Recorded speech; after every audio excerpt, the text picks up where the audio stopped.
Have you ever felt that icy shiver when you know something terrible is happening right in front of you, but no one will believe you? Have you ever seen a life snatched away in a fleeting moment, and yet the world continued as if nothing had happened? That's exactly how Clara Benson felt that frigid December night as she stepped onto the deserted platform of Ashwick Station, her scarf wrapped tightly around her neck and her breath forming clouds in the cold air. The train had arrived almost silently, gliding along the rails with a hiss of steam that seemed more ghostly than real. Clara's heart had been light just moments before, excited for a late-night journey to visit her elderly aunt in the countryside. But something in the shadows made her freeze. It started with a movement she thought she imagined. A figure, a woman elegantly dressed in a teal coat, stood near the carriage door.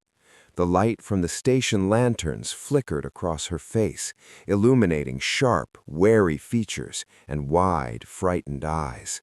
And then, before Clara could even draw a sharp breath, the woman's coat fluttered violently as another figure grabbed her from behind. Clara gasped, the sound lost in the hiss of the train and the whistling wind. Someone was struggling, desperately, violently, and yet the platform was empty, save for her. A metallic clang, a muffled cry, and then the woman was gone, pulled back into the shadows of the train car. Clara's knees threatened to buckle. She wanted to run, to scream, to call for help, but no one was there. Her hands trembled as she gripped her suitcase, feeling a cold panic settle over her. The train whistle sounded again, and the lights flickered as it began to move, carrying away the mystery, leaving only the echo of a struggle that seemed almost unreal. She wanted to believe it was a dream, a trick of the shadows, but her gut told her otherwise. Someone had been killed, right there in front of her eyes. By the time Clara arrived at her aunt's cottage, her mind was racing with questions she didn't even dare voice aloud. Who was that woman in teal? Why was she attacked? And most importantly, who could have done it and why?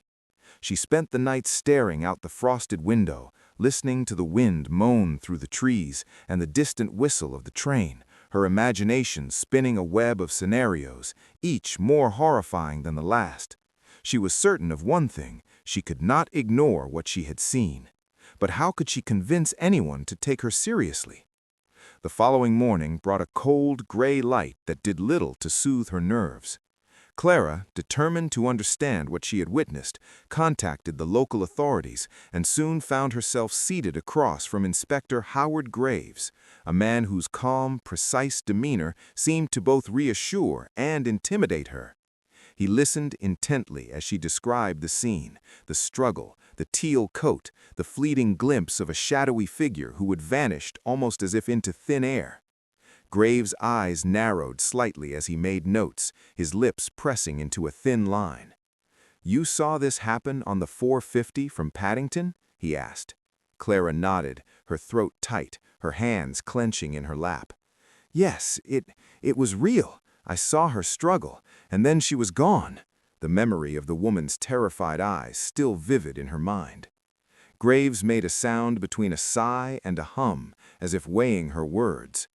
"Platforms and trains are tricky. Crowds, shadows, reflections. It's easy to be mistaken," he said, but Clara could see in his eyes that he was not dismissing her outright. He took her statement and promised a discreet investigation, noting the details that might be overlooked by ordinary witnesses: the color of the coat, the figure's height, the brief, violent struggle. Despite his reassurances, Clara felt the unease settle deeper into her bones. She couldn't shake the image of the teal coat disappearing into the train, the sense of helplessness, the terror that had seized her in that frozen moment.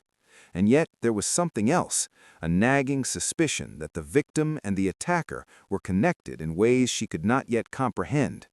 Something about the way the figure moved, the precision of the attack, suggested a motive both calculated and personal. Determined to learn more, Clara returned to the station during the quiet afternoon hours, hoping for any clue the local staff might have noticed. The platform was nearly empty, the chill of the December air sharp in her lungs. She spoke to the station master, Mr. Ellison, a wiry man with spectacles perched on the end of his nose and a habit of humming tunelessly while attending to his ledgers. "Any unusual visitors last night?" Clara asked, her voice trembling slightly. Ellison's brow furrowed. "Nothing out of the ordinary, just the regular commuters and a few late travelers. The 4:50 was held at the signal for a few minutes, but that's usual for this time of year. Why?" Clara swallowed hard, choosing her words. I saw something on the train, a struggle, a woman, someone attacked her." Ellison looked thoughtful, tapping his pen against his notebook. "On the 4:50, you say? There were a few reports of strange movements, but most thought it was shadows. It's easy to see things in the dark, especially on that curve." "The curve?" Clara repeated. "Yes, the Rutherford curve. The tracks run so close there that trains almost touch. It's an old section. You can see from one carriage to the other if the timing's right." Ellison gave her a faint smile. "Not many people know that, though. Most passengers are too busy staring at their phones or reading." Clara's mind raced. Could it be possible that someone had used that proximity to stage something, an illusion, a trick to deceive an observer? The thought sent a shiver down her spine. The murder might not have happened exactly when or where it seemed. That evening, as Clara returned to her aunt's cottage, the wind whipping through the bare trees, she recounted everything to her only confidant in the village, Mrs. Beatrice Hall, a retired schoolteacher who loved puzzles and had an uncanny knack for noticing what others missed. Beatrice's eyes sparkled with curiosity. "Clara, dear, it sounds like someone wanted you to see exactly what you did. That's rarely by accident. Timing, location, shadows, all deliberate." Clara shivered again. The thought of a murderer calculating every detail to be observed sent her stomach twisting. But there was also fascination, a grim intrigue she could not deny. Whoever planned this had skill, cunning, and a clear reason for ensuring that someone, her, witnessed the event. Late that night, sleep eluded her. She imagined the train gliding through the darkness, the teal coat swaying as the attacker's hands tightened. She imagined the shadowy figure vanishing as the train curved out of sight. And beneath it all, she felt the unmistakable thrill of being drawn into a story that was larger than herself, a puzzle wrapped in danger, deceit, and a deadly secret that threatened to unravel everything she thought she knew. As the first light of dawn seeped through her curtains, Clara realized that the world she had stepped into was no longer ordinary. Every person she would meet, every shadow she would see, could be part of the intricate web surrounding the mysterious woman in teal. And she understood with a chill that she could never look at a passing train or a crowded platform the same way again. Outside, the 4:50 from Paddington passed along the curve, its whistle piercing the morning fog, as if whispering a warning to anyone who might dare uncover the truth. Clara pressed her hands to the cold window, her eyes fixed on the fading rails, and whispered to herself, "I will know what happened, even if it costs me everything." Have you ever felt a presence so unsettling that even the familiar corners of your world seem to whisper secrets? Have you ever met someone whose calm smile hides intentions you cannot yet imagine, and suddenly every shadow around you feels alive? That's how Eleanor Mercer felt the moment she saw him, a man in a deep forest green coat, standing under the flickering street lamp on the edge of Ashwick Village. She had been walking home from the market, her basket heavy with winter vegetables, the crisp December air biting at her cheeks, when the figure appeared almost out of nowhere. Her heart skipped, a shiver running down her spine, for his gaze seemed to pierce right through her. He didn't move at first, just observed silently, as if calculating, measuring. Eleanor's steps faltered, and a faint laugh escaped her lips nervously, for the sight was so out of place it almost seemed unreal. But then he tilted his head slightly, a smirk playing on his lips, and the chill that had merely brushed her moments before became a creeping frost crawling down her back.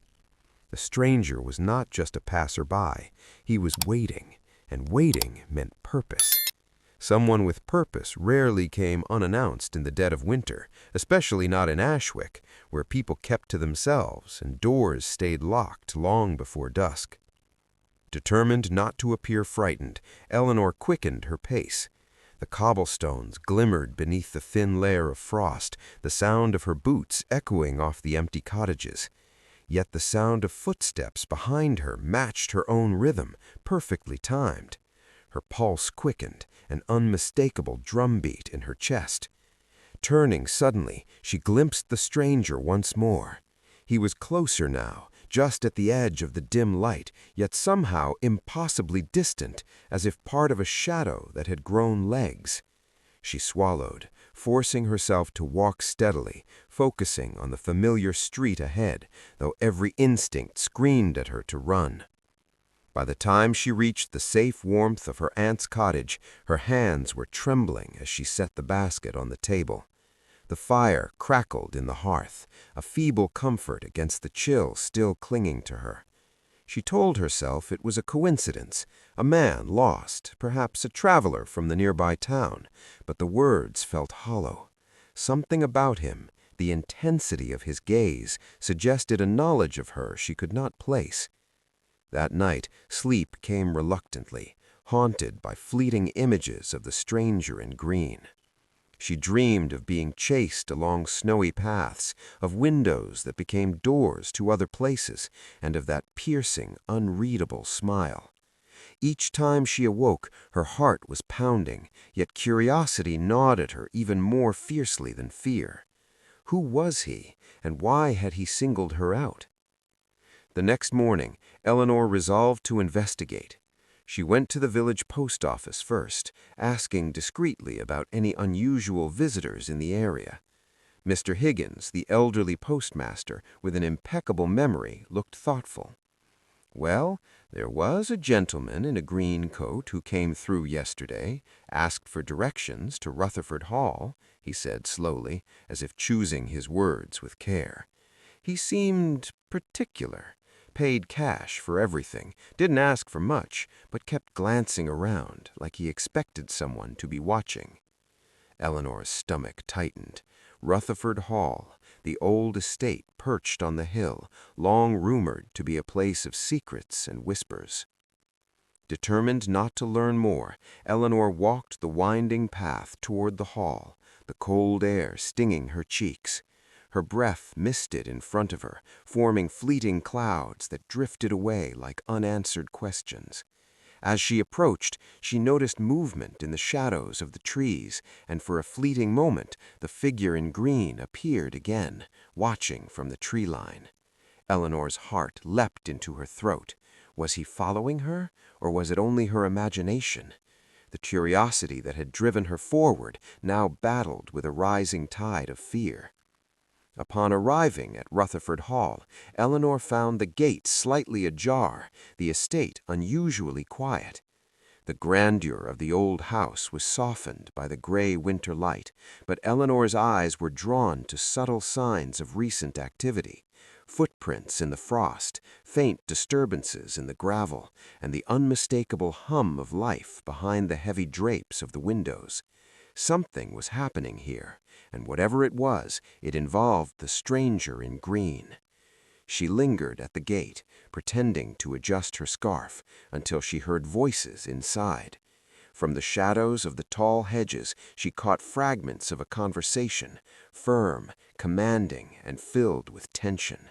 A man's voice, deep and deliberate, and a woman's, measured but with an edge of worry. Eleanor's pulse quickened, an unmistakable drumbeat in her chest. Could he be connected to the attack she had witnessed days ago on the train? Was this stranger orchestrating something here at Rutherford Hall? Her imagination raced, weaving possibilities both terrifying and thrilling.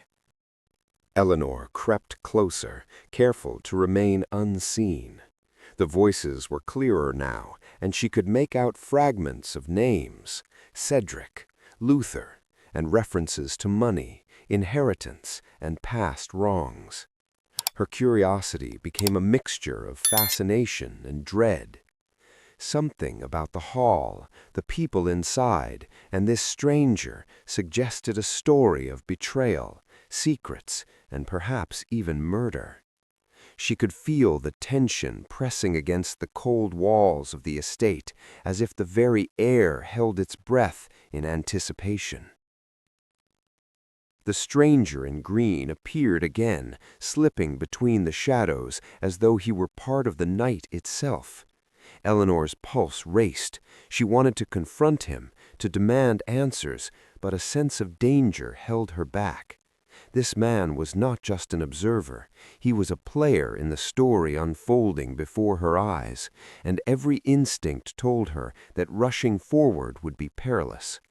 Instead, she chose patience, letting him reveal his motives in time, hoping to catch a glimpse of the truth without alerting him to her presence. Days passed, and Eleanor found herself drawn back to the hall, each visit revealing new fragments of the story. She discovered letters left carelessly on the garden table, glimpsed a scarf fluttering in a window, and overheard hushed conversations about family disputes, mysterious arrivals, and unexplained absences. Each clue added to a growing tapestry of intrigue, a puzzle that promised both danger and revelation. The stranger in green became a phantom in her mind, the thread connecting the seemingly unconnected events, a struggle on a train, a mysterious disappearance, and now the whispers and shadows of Rutherford Hall.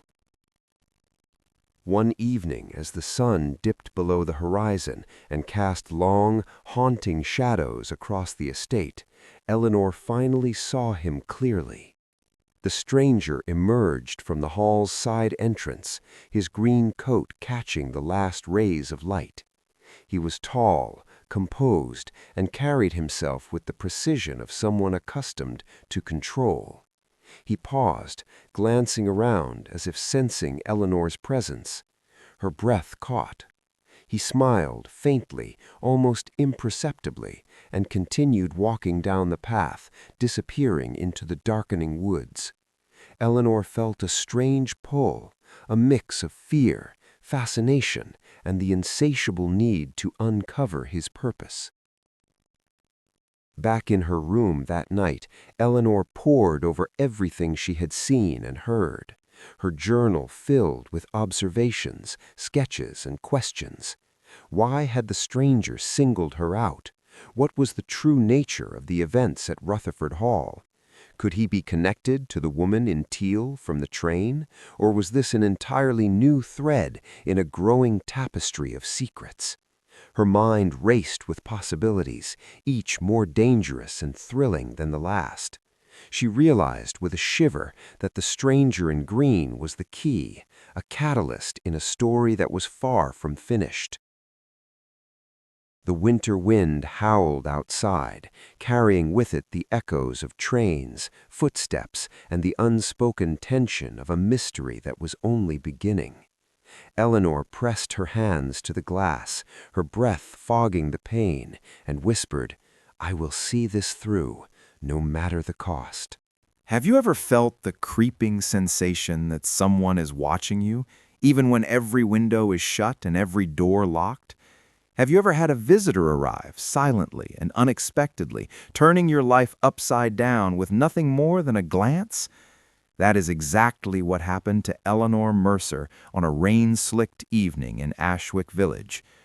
She had spent the day tending to her small library, the soft scent of old pages and ink filling her senses, when an urgent knock at the door made her heart leap.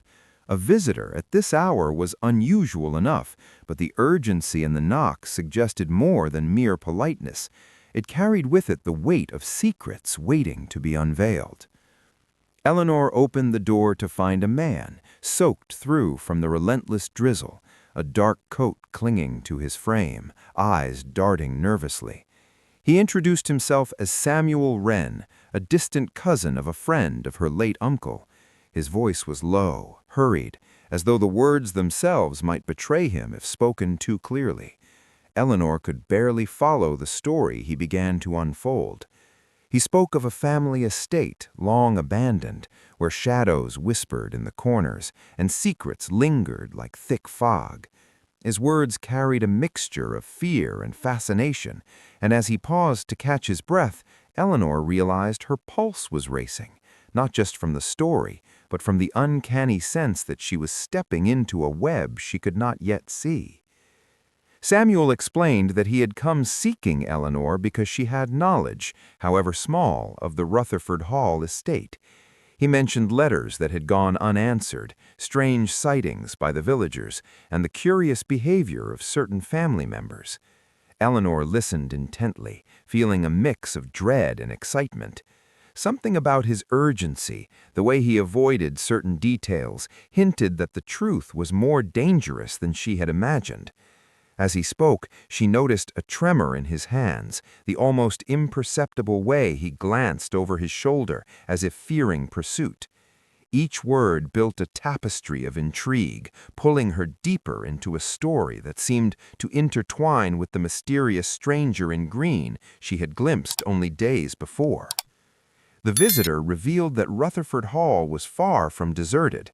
Hidden within its grand halls and sprawling gardens were people with motives, resentments, and histories intertwined with secrets older than any of them would admit. Samuel spoke of a locked room, rumored to contain evidence of a decades-old family dispute and of a servant who had vanished without explanation years ago. Eleanor's mind raced with possibilities. Was the stranger in green connected to this hidden visitor? Were the seemingly random events she had observed, the blue scarf on the train, the strange letters, the shadowy figure at the market, part of a greater, darker plan? Her curiosity flared, mingled with fear, as she realized that knowledge, once sought, could become a dangerous burden. Determined to understand, Eleanor decided to visit the estate under the pretense of exploring local history for her library's collection. She needed to see for herself the house that had become the nexus of so many mysterious occurrences. The day was gray and misty, the sky heavy with the promise of rain as she approached Rutherford Hall. The path leading to the estate was overgrown, littered with fallen leaves, and the faint sound of a creek running nearby added a haunting undertone to her steps. Each footfall seemed louder than the last, echoing against the walls of trees that lined the estate. She could feel eyes upon her, though none were visible, the sensation almost palpable, and she reminded herself to stay composed. Upon reaching the hall, Eleanor observed unusual activity. Curtains swayed despite closed windows. A flicker of light moved from room to room, and faint shadows suggested someone, or several someones, were moving within. She paused, feeling the chill of anticipation tighten around her, and then noticed a small figure slip behind a hedge. The instinctive pull to follow was irresistible, yet Eleanor hesitated, acutely aware of the dangers of being seen. Slowly, she crept closer, her eyes straining to catch any glimpse of the person. The figure disappeared entirely, leaving only the whisper of fabric and the faint imprint of footprints in the soft ground. Inside the hall, Eleanor found signs of recent disturbance. A letter lay half buried under a thick layer of dust on a side table, its seal broken. She picked it up, reading the hurried script. "Beware those who watch. Secrets are not always meant to be uncovered." A chill ran through her. The words mirrored Samuel's warnings, reinforcing her sense that danger lurked close by. Her fingers trembled slightly as she set the letter aside, realizing that the story she was unraveling was far more tangled and sinister than she had ever anticipated. Her exploration led her to the library, a vast room filled with tall shelves and the musky scent of aged parchment.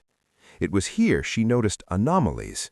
Books slightly pulled forward, a layer of dust disrupted along the edges of the shelves, and a faint indentation in the carpet as if someone had knelt there in secrecy. Eleanor knelt to examine the mark, the sensation of unease growing. It was clear that someone had been searching for something, though what remained a mystery. The weight of unseen eyes pressed down on her, a reminder that Rutherford Hall was a living puzzle, each corner harboring pieces of a secret yet to be fully revealed. Eleanor's curiosity, however, overcame fear. She continued her meticulous search, noting every detail, from the worn edges of the fireplace to the faint scent of lavender that seemed out of place. Her attention was drawn to a small, hidden staircase leading to the upper floors. Hesitating only briefly, she ascended, careful to make no sound. Each step creaked faintly under her weight, yet she continued, driven by the burning need to uncover the truth. At the top of the stairs, a narrow corridor stretched ahead, lined with closed doors and fading portraits of ancestors whose eyes seemed to follow her every move.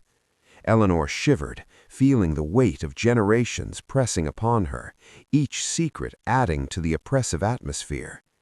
At the end of the corridor, a door slightly ajar caught her attention. Eleanor pushed it gently, revealing a study filled with papers, ledgers, and an assortment of small, curious objects. On the desk lay a notebook, open to a page marked with hurried notes and sketches.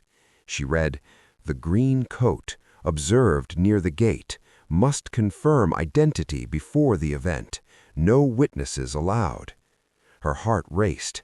The handwriting was deliberate, familiar in its precision, yet the content was chilling. The green coat, the same one she had seen in the market, was part of a plan, part of a story unfolding within the walls of Rutherford Hall. She realized that the stranger in green was not merely an observer, he was an actor, moving pieces on a board only he fully understood. Suddenly, the sound of a door closing downstairs made her freeze. Eleanor held her breath, straining to listen. Footsteps approached the study, deliberate and slow, then paused outside. Her pulse thundered in her ears as she glanced around, desperate for a hiding place. The shadows of the room offered little comfort, and the air felt thick with anticipation. Whoever was there had purpose, and Eleanor knew that discovery at this moment could change everything. She clenched the notebook to her chest, whispering silently to herself that knowledge would be her shield, yet the fear of confrontation gnawed at her resolve. The intruder entered the room, an elderly man, tall and commanding, though the warmth of age softened his features. He carried no weapon, yet the authority in his presence was palpable. "Miss Mercer," he said, voice calm but edged with tension. "I did not expect anyone here." Eleanor, gathering courage, met his gaze. "I came to understand," she said softly, "to know what secrets this hall keeps and why someone in green is watching." The man's eyes narrowed slightly, a flicker of recognition, or perhaps concern, crossing his face. He gestured for her to follow him, leading him through a hidden passage she had never known existed. Eleanor's heart pounded, each step echoing her own rising anticipation. The passage ended in a small chamber, barely illuminated by the gray light filtering through a single window. On the table lay correspondence, maps, and a single photograph of a woman in a teal coat, her expression confident, almost defiant. Eleanor recognized her immediately from Samuel's account. The stranger in green had been observing her movements, tracking events, and ensuring that each step of his plan unfolded precisely. "You must understand," his voice said, now softening, almost regretful, "that not all knowledge is meant for everyone. Curiosity is a dangerous companion, yet it has brought you here. You will witness things that others never see, and you will understand the depth of secrecy required to protect certain truths." Eleanor nodded, a mix of fear, awe, and fascination overwhelming her. She realized that the hidden visitor was not merely a gatekeeper, guiding her toward a revelation that could change the course of events at Rutherford Hall forever. As she left the estate that evening, Eleanor's mind was ablaze with questions. The stranger in green, Samuel's warnings, the secret passages, the photograph, all pieces of a puzzle she was only beginning to comprehend. The cold wind whipped through her hair, carrying with it the scent of distant smoke and winter frost. Each step home was heavy with anticipation, the quiet village streets now alive with the possibility of discovery. That night, Eleanor lay awake, heart racing, mind churning. The events of the day had revealed only fragments of a larger mystery, and she knew the path ahead would be perilous. But curiosity, once ignited, could not be extinguished. Somewhere in the shadows, the hidden visitor moved with purpose, and Eleanor understood that the time for questions was over. The time of observation, deduction, and courage had arrived. In the distance, the faint whistle of a train cut through the night air, a reminder that events were already in motion, that secrets long buried were stirring, and that the mysteries of Rutherford Hall were far from solved. Eleanor closed her eyes, taking a deep breath, ready to face whatever the morning would bring, knowing that the game of shadows, secrets, and revelations had only just begun. Have you ever woken before sunrise and felt the world holding its breath as though the darkness itself were listening? That was how Eleanor Mercer felt the morning after her encounter with the hidden visitor.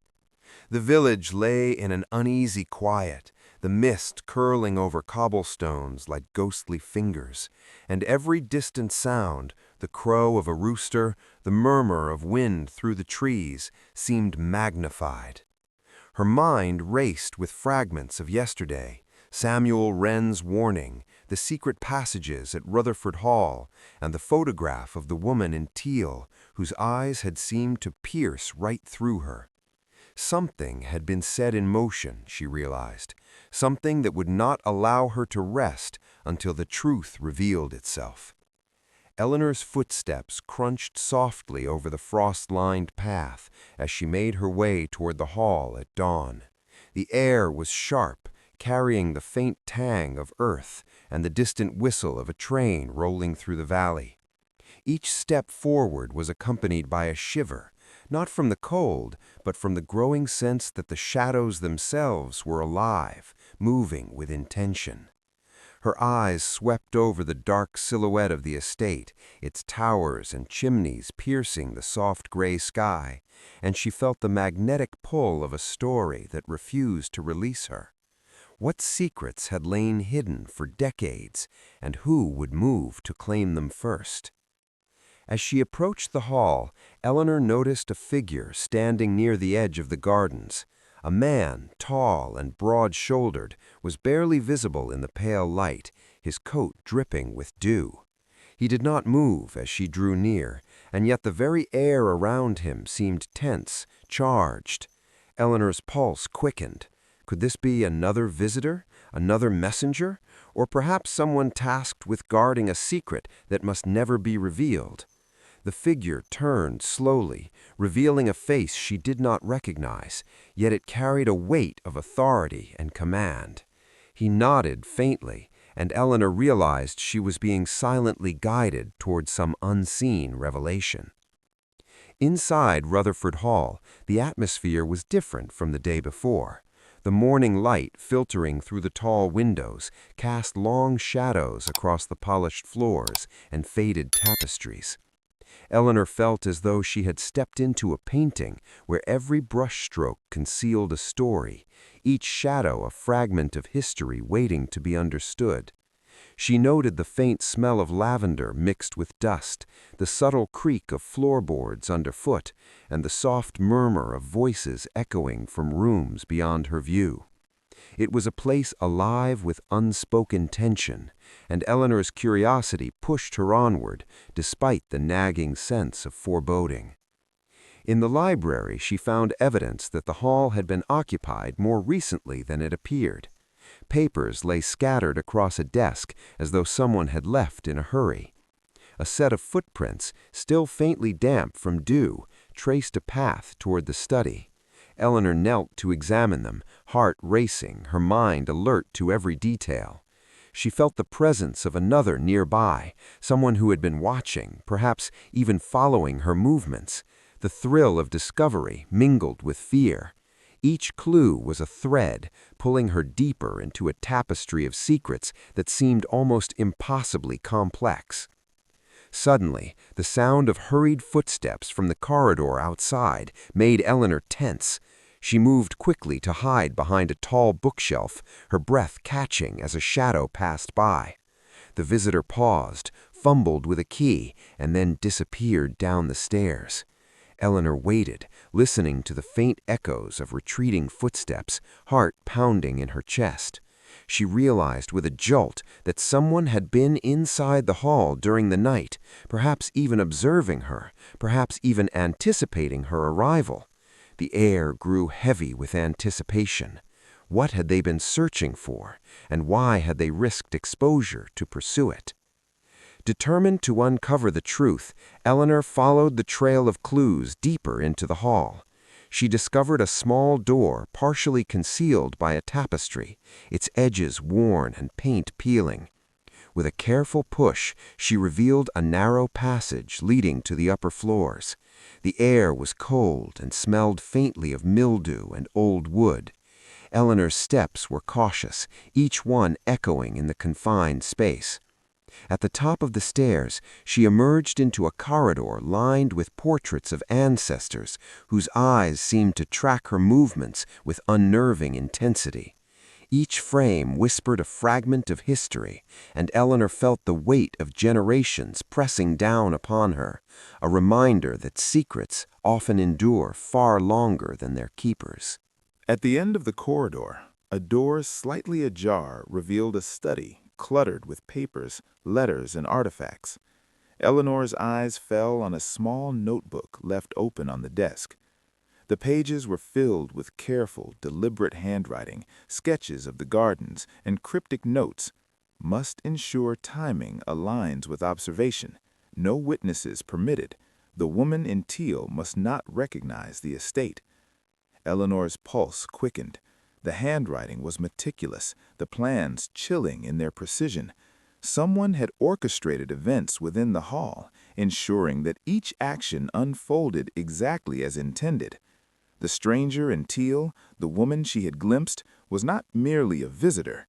She was part of a carefully constructed design, a puzzle whose pieces had been moving unseen until now. As Eleanor read, she became aware of movement behind her. She spun around, heart hammering, to see a figure standing in the doorway. A man, older, with a stern, lined face that carried authority. His eyes were sharp, yet not unkind. "Miss Mercer," he said, quietly, his voice carrying weight and calm. "You have discovered much, but not everything. Some truths are dangerous, yet you are now part of this story whether you wish it or not." Eleanor swallowed hard, feeling a mix of fear and exhilaration. The man gestured toward the open notebook. "This hall holds more than memories. It holds plans, strategies, and decisions that some would kill to protect. You must be careful, yet observant. The next move could determine who survives unscathed and who falls prey to history repeating itself." Her mind raced as she considered his words.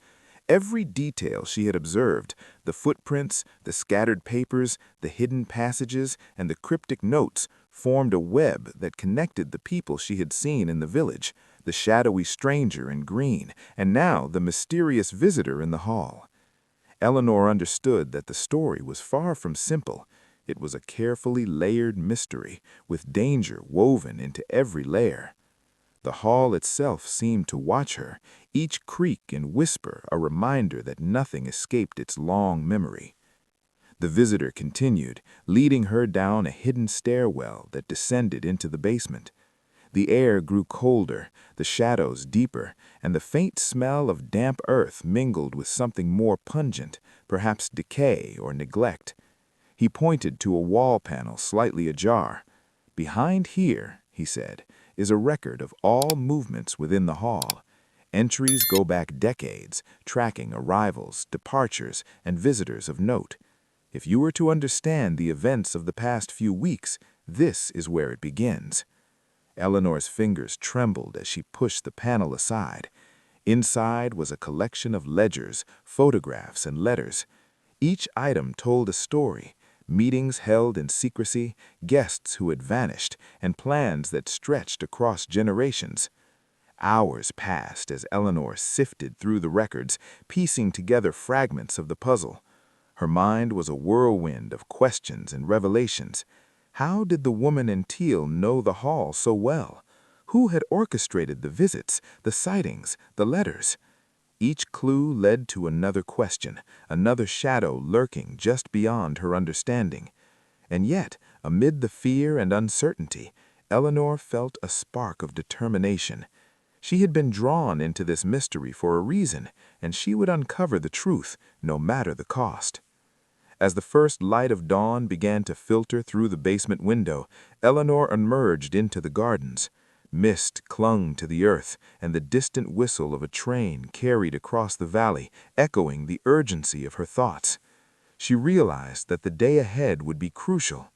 The events of the past 24 hours had set a chain of discoveries into motion. Someone was watching, someone was orchestrating, and the hall itself seemed alive with anticipation. Eleanor's heart beat with a mixture of fear, curiosity, and resolve. She knew that the shadows of dawn were only the beginning, and that the next encounter, whether with friend or foe, would reveal much about the mysteries hidden within Rutherford Hall. Eleanor paused at the garden gate, taking a deep breath of the crisp morning air. Her eyes scanned the estate, noting every detail: the angle of the hedges, the faint footprints in the frost, and the distant light in the upper windows. Somewhere within those walls, the next piece of the puzzle awaited.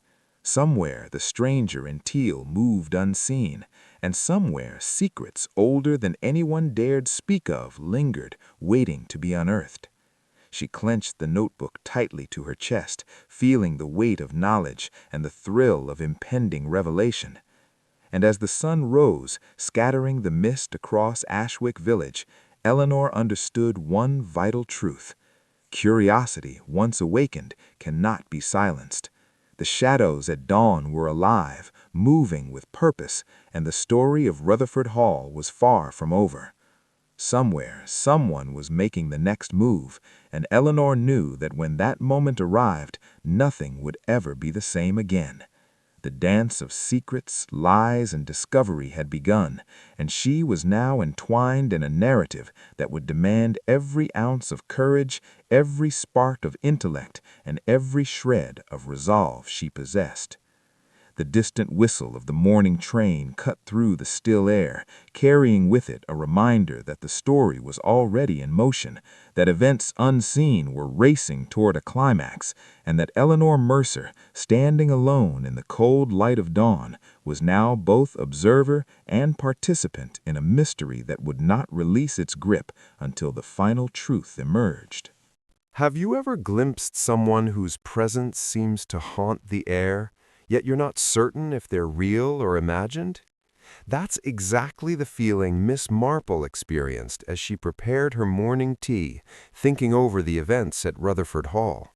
The name Emma Crackenthorpe had piqued her curiosity more than any other detail in the unfolding mystery, and when Detective Inspector Craddock arrived at her cozy cottage the next morning, Miss Marple poured his tea with a deliberate calm, though her mind raced with questions. When we were at Rutherford Hall, Miss Stoddard mentioned Mr. Crackenthorpe had 4 children, she began, her tone casual, almost like she were merely chatting about the weather. Harold, Alfred, Cedric, and Emma. Craddock raised an eyebrow, sensing there was more to this observation than casual gossip. Miss Marple's eyes twinkled with the satisfaction of connecting dots that others had barely noticed. Yet Miss Stoddard introduced herself to you as Emma Stoddard, did she not? Craddock's frown deepened. Precisely, Miss Marple replied. So either there's another Emma, one her father never mentioned, or Miss Stoddard herself is, in truth, Emma Brackenthorpe. But why adopt another name? That is what we must uncover. After Craddock departed, promising discreet inquiries into Emma Stoddard's true identity, Miss Marple wasted no time. Her first stop was the village hairdresser, a place that often provided more information than one might imagine. Mr. James, the proprietor, greeted her with habitual cheer. "Good morning, Miss Marple. The usual?" "Indeed, thank you," she said, settling into the chair. "Might you have yesterday's newspaper? I wanted to see the photograph of that poor missing woman, the French lady."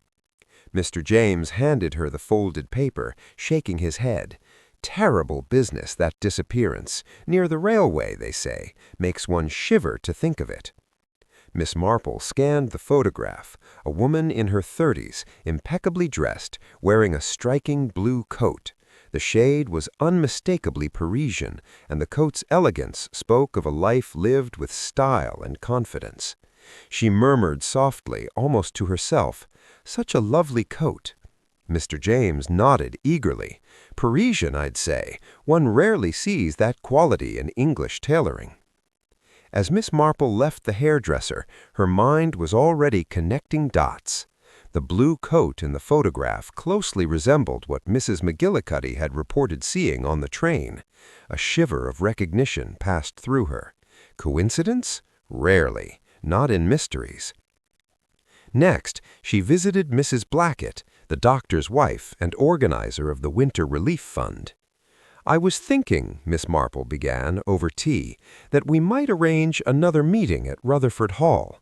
Miss Stoddard was quite charming, and her insight could benefit the committee." Mrs. Blackett nodded. "An excellent idea. I'll call Miss Stoddard. She mentioned family visitors, but perhaps early next week will suit." "Family visitors?" Miss Marple asked, her eyes narrowing. "Ah, yes, her cousins, I believe." "Yes," Mrs. Blackett replied. "Harold and Alfred are here. Cedric is expected tomorrow. Quite the reunion." Miss Marple filed this information carefully. "And the daughter?" she probed gently. Mrs. Blackett looked confused. "I'm not aware of a daughter. 3 sons, one who died young, Edmund, I believe, but no Emma." Returning home, Miss McGillicuddy engaged in conversation with the vicar's wife, who sought help with church flowers. Miss Marple shared the photograph and her observations. Mrs. McGillicuddy's brow furrowed. That scarf, that coat, and the letters, poor Lucy being watched at night, distressing indeed. Miss Marple nodded. Justice coming by rail, a curious phrase, a threat, perhaps, veiled in mystery. Later, news arrived that Miss Stoddard agreed to host another committee meeting. Eager for a distraction, Mrs. Blackett reported, and Miss Marple sensed a subtle strain beneath Emma's composed exterior. The following day, Miss Marple and Mrs. McGillicuddy walked past Rutherford Hall, observing the railway embankment, the trains passing. Miss Marple instructed her friend carefully. "Notice each man closely, their posture, their gestures. There may be recognition, not in the face alone." Inside the house, Emma introduced her cousins, Harold, tall and commanding, Alfred, watchful and brisk, Cedric, casual and artistic. Miss Marple observed keenly as Cedric approached Mrs. McGillicuddy. She noticed a slight stiffness, an unspoken tension in his posture. During the committee discussions, Miss Marple's attention often drifted to Emma Stoddard. Her hands trembled slightly as she poured tea. Her smile occasionally faltered, revealing a hint of fear. The garden conversation about an unusual sarcophagus gave Miss Marple a closer look at Emma's momentary unease. As dusk fell, Miss Marple and Mrs. McGillicuddy were leaving when a scream shattered the calm. They hurried back to find the Brackenthorpe family gathered near the old stables. The elderly gardener insisted he saw a woman in a blue coat by the tack-room door, yet she vanished. Alfred dismissed it as shadows, but Miss Marple noted Emma's pallor and Cedric's darting eyes toward the railway embankment. The train's whistle echoed in the distance, a chilling reminder that something sinister was unfolding, and Miss Marple knew, with a quiet certainty, that the woman in blue was a signal. Someone was nervous, someone was hiding secrets, and the pieces of the puzzle were finally beginning to align. Have you ever wondered how a seemingly ordinary garden could hide secrets that chill the blood? Miss Marple was pondering precisely that as she pruned her winter roses, the crisp morning air carrying the faint scent of frost and decay. Her thoughts were interrupted by the sharp ring of the telephone. Picking it up, she heard the familiar voice of Detective Inspector Craik, grave and precise. "Miss Marple, we've found something significant, a blue silk scarf, partially buried near the railway embankment by Rutherford Hall. It bears the initials M.D., Martine Dubois." Miss Marple's eyes narrowed. "Martine Dubois," she murmured, the name heavy with foreboding. The scarf, delicate yet tainted by mystery, seemed almost to whisper secrets of its owner's final moments. Craik continued, his tone steady but tense. "We are conducting a thorough search of the grounds. Permission from Mr. Crackenthorpe was reluctantly granted. The area around the old sarcophagus seems disturbed, relatively recent." Her mind raced. Miss Marple shared the news with Mrs. McGillicuddy, who listened intently, concern shadowing her face. The idea of a sarcophagus hiding more than ornamental history sent a shiver down both their spines. Miss Marple suggested they walk past Rutherford Hall to observe the police search, using the public footpath along the edge of the property to watch discreetly. From a distance, they saw officers meticulously scanning the grounds. Emma Stoddard stood on the terrace, arms wrapped tightly around herself, the chill or anxiety, or both, making her appear smaller, fragile. The Crackenthorpe men were absent, leaving the atmosphere almost eerily tense. "Good afternoon, Inspector," Miss Marple called politely as they approached. Craik acknowledged her with a terse nod. "So far, soil disturbance, and the sarcophagus itself appears to be a modern reproduction, not the authentic Roman artifact it claims to be," he said. Miss Marple noted the gleam of satisfaction in his eyes. "The carving is too precise, the stone inconsistent. Authentic Roman sarcophagi weather differently." One officer called out, holding a burgundy scarf, spotted with dark stains. "Sir, might be blood." Craik examined it, nodding grimly. "Bag it. Expand the search area. Whatever we're looking for, we are getting closer." Suddenly, Emma descended from the terrace, her pale face composed but tense. "Inspector, there's something I should show you," she said, leading them to a dilapidated brick outbuilding. Her voice trembled ever so slightly.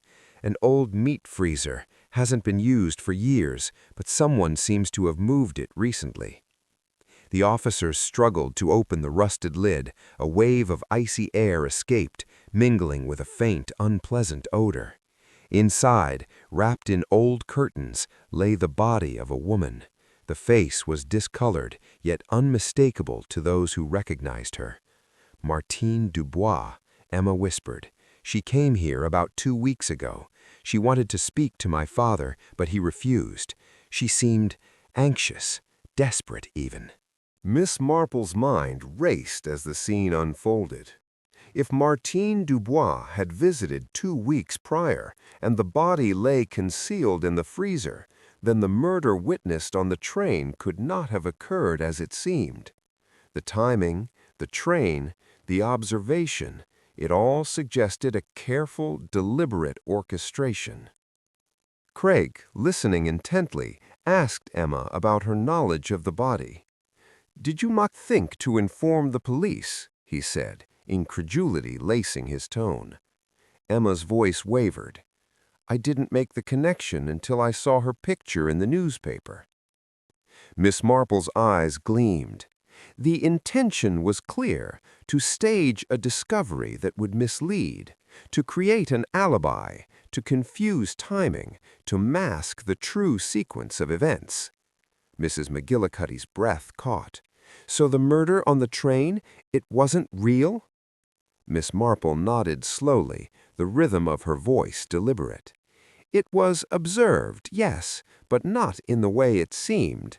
The body was preserved, hidden, yet destined to be found, to be attributed to a specific day, a specific train, when in reality the murder had occurred days earlier. Evening settled over St. Mary Mead as the trio returned to Miss Marple's cottage. The wind whispered through bare branches, carrying with it the distant echo of a train's whistle.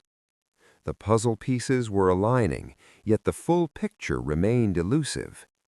Emma's revelation, the scarf, the sarcophagus, the old freezer, they all pointed toward a chilling truth, the orchestration of a crime for maximum deception. Mrs. McGillicuddy shivered. Who would go to such lengths?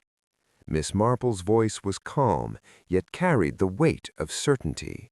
Someone who knew exactly what they wanted, someone who planned meticulously, anticipating observation, suspicion, and investigation. She paused, her eyes narrowing at the dim outline of Rutherford Hall on the hill. The train schedule is the key, my dear. That precise passing of two trains, the timing of observation, and the hidden body. The truth is nearing, and so is danger. As the night deepened, the cottage's fire crackled, casting long shadows. Miss Marple's fingers moved steadily over her knitting, each loop and stitch echoing her thought process. Justice, she knew, may be patient, but it always arrived, even if traveling along a winding, treacherous track. Have you ever realized how a moment, a mere heartbeat in time, could conceal the world of deception? Miss Marple pondered exactly that as the morning sun slanted coldly through her cottage window. The identification of the body in the freezer had been confirmed. Martine Dubois was indeed dead, but the questions multiplied like shadows at dusk. Detective Inspector Craik arrived, his expression heavy, clutching the preliminary findings from the medical examiner. "She was strangled," he said, accepting the cup of tea Miss Marple offered. "But the time of death is difficult to pin down precisely because of the freezing of the body. The best estimate is between 10 days and 2 weeks ago, not 3 weeks as first supposed." Miss Marple's brow furrowed, the rhythmic click of her knitting needles slowing. "Then the murder you witnessed, Mrs. McGillicuddy, that day on the train, it cannot have been Martine Dubois," she said gently, eyes locked on her friend. Mrs. McGillicuddy's hand trembled slightly. I saw it happen. I saw the strangling," she whispered, voice tight with disbelief and fear. Miss Marple smiled reassuringly. "You did, Elith. I believe you saw it. But the murder was staged, observed for a purpose, not as it appeared." Inspector Craik leaned forward. "Have we established the movements of the Krakenthorpe family members on the day of the supposed train murder?" he asked, voice low, careful. Miss Marple nodded, recounting meticulously. Harold had been in London, verifiable by his secretary and associates. Alfred's whereabouts were murky, his alibi fragile. Cedric had been in London briefly, but had returned to Rutherford Hall, painting in the old stable block. Emma had been confirmed at the Hall, as corroborated by several villagers. Luther Krakenthorpe remained bedridden, rarely leaving his room, attended by his nurse and doctor. Mrs. McGillicuddy shivered, wrapping her arms around herself. "So if the murder on the train was witnessed, then what exactly did I see?" Her voice cracked with tension, a mixture of fear, confusion, and lingering guilt. Miss Marple's eyes glinted, sharp and perceptive. We must understand the trains, Eleth, the precise timings, their positions, and that brief moment when two trains run side by side. That moment, my dear, may hold the secret of what truly occurred." The next morning they arrived at St. Mary Mead Station. The elderly station-master, Mr. Lamb, greeted them with the deference owed to Miss Marple's keen reputation. "Ah, trains, my dear. Timetables are a delicate science," he said, shuffling a thick, well-worn schedule across the desk. Miss Marple's eyes scanned the pages, her mind already aligning facts. The 4:50 from Paddington, Mr. Lamb noted, was held at a signal before passing Rutherford Hall for approximately 4 minutes. Miss Marple's fingers traced the lines of arrival and departure times. And what trains would have passed in the opposite direction during that delay? She asked, voice tight with anticipation. Mr. Lamb adjusted his spectacles. The express from Brampton to London, 5:28. If the 4:50 was held at the signal, they would have passed near the Rutherford Hall curve, dangerously close. A thrill of comprehension ran through Miss Marple. "Exactly," she whispered to Mrs. McGillicuddy. "Just as you described.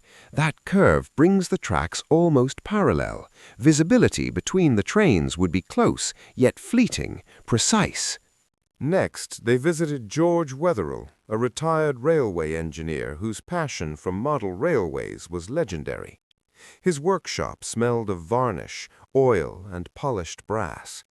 He considered the Rutherford Hall curve carefully, eyes bright with technical fascination. "Two lines run almost parallel for a quarter-mile, a stationary train and a fast-moving one passing simultaneously. Yes, visibility would be enough for a passenger to see into the opposite carriage, but only briefly." Miss Marple's mind raced, piecing together the complex puzzle. So, theoretically, a staged scene could be viewed from one train by a passenger on another, a fleeting glimpse, but enough to convince an observer of a murder occurring. Her voice lowered, intense with implication. Mrs. McGillicuddy shivered. "But why? Who would create such a dangerous illusion?" Craik arrived, his face grave, interrupting their reverie. "There's been another death," he announced. "Dr. Quimper, the Krakenthorpe family physician, was found in his surgery, apparently poisoned by cyanide." A collective gasp filled the room. Mrs. McGillicuddy clutched Miss Marple's arm.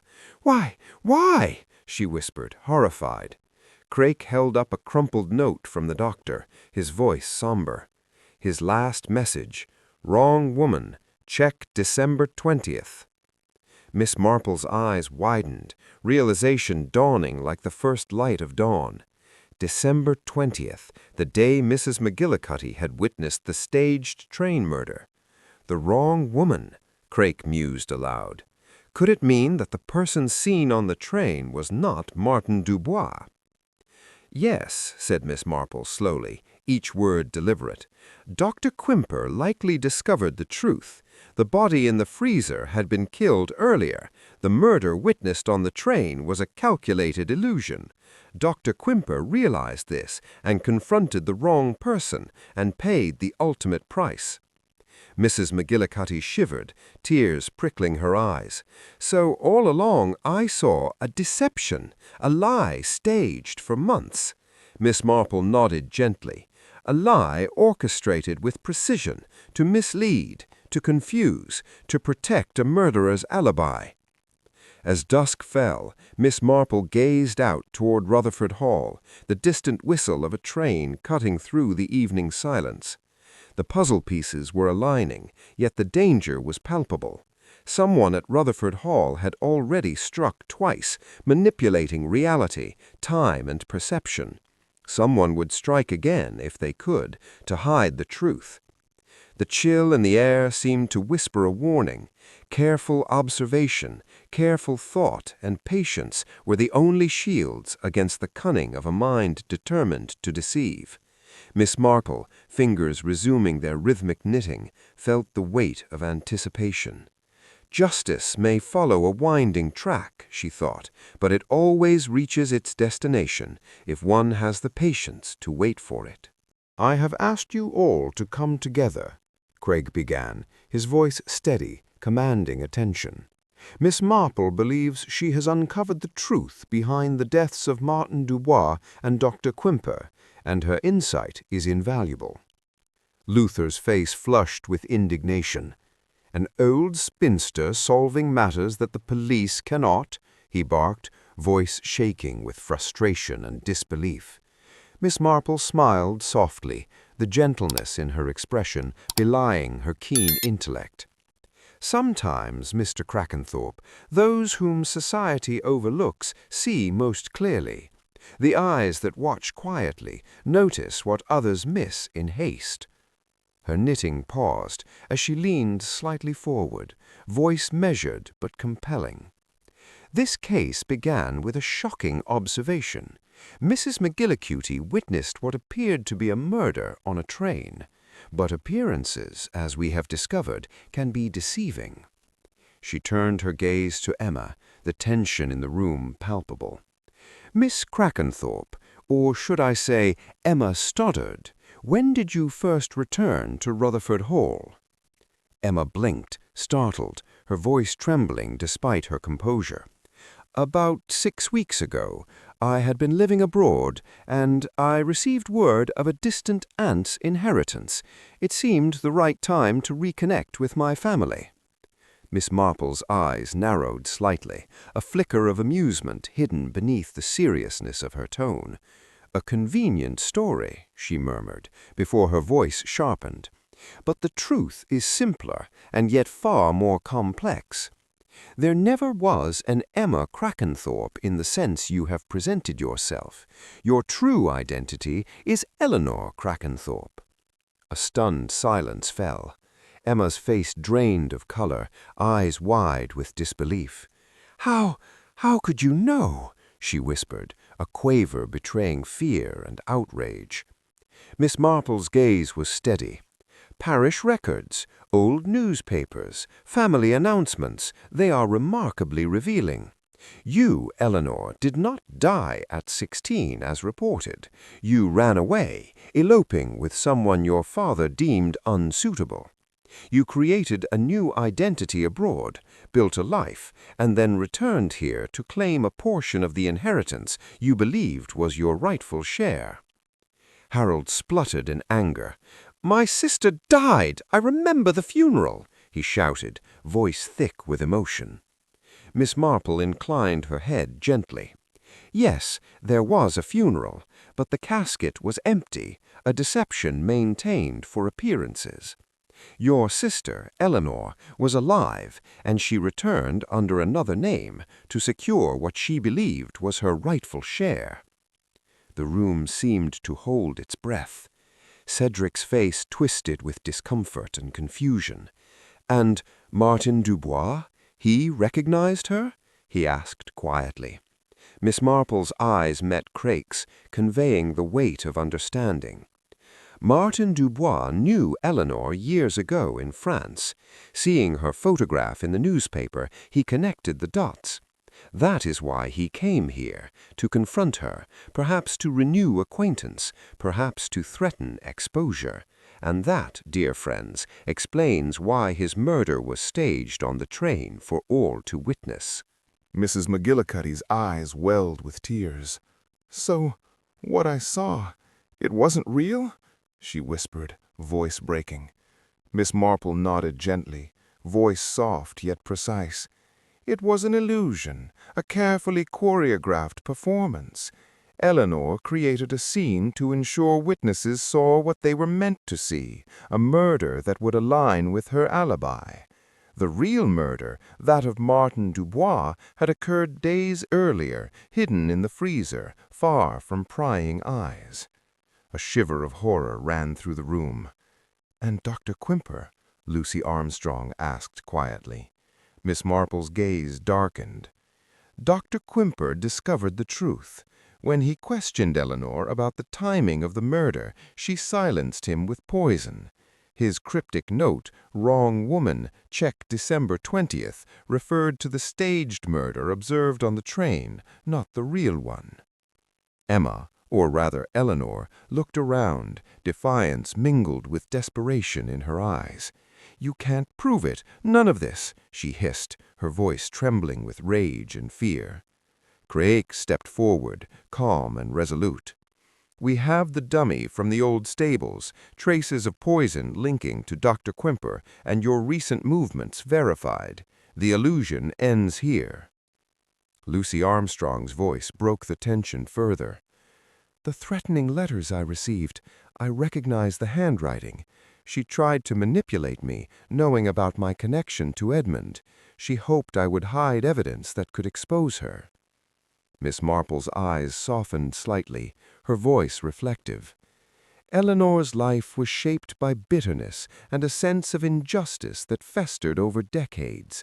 She convinced herself that reclaiming her birthright justified any action, however deplorable.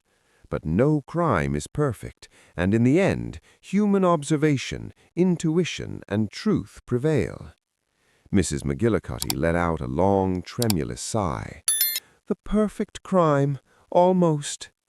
Miss Marple returned to her knitting, serene yet aware of the human cost. "The truth, like a train along the curve at Rutherford Hall, travels slowly but inevitably arrives at its destination. Justice, though winding and delayed, always comes." Outside, the winter night enveloped St. Mary Mead. The distant whistle of a train echoed, a mournful reminder that even the most carefully plotted schemes eventually meet their final station. The mystery was resolved, but the emotional echoes lingered. The fear, the deceit, the desperate hope for recognition, and the inevitable reckoning that follows when truth cannot be hidden. Thank you for watching this video. Please like and subscribe.